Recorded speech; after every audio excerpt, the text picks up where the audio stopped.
अखंड ज्योत ग्रुप द्वारा संतरामपुर माहीसागर से रडुजा साइकिल यात्रा। जब संतरामपुर की अखाड़ ज्योत ग्रुप समूह से साइकिल यात्रा मालपुर पहुंची, तब मालपुर निवासी सुमन भाई ने गर्मजोशी से स्वागत किया और इनकी ओर से भोजन एवं आवास प्रदान किया गया और अच्छे से सेवा कर इन्होंने विदाई दी।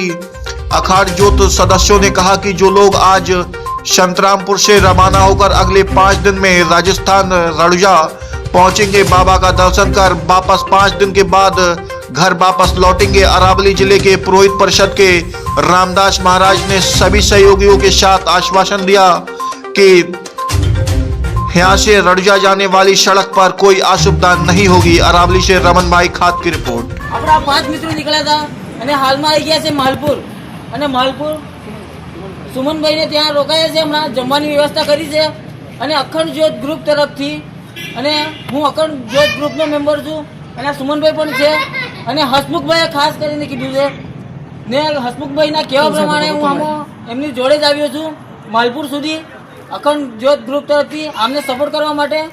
તો તમે પણ આગળ સપોર્ટ કરતા રહેજો। બોલ રામસા પીર કી જય।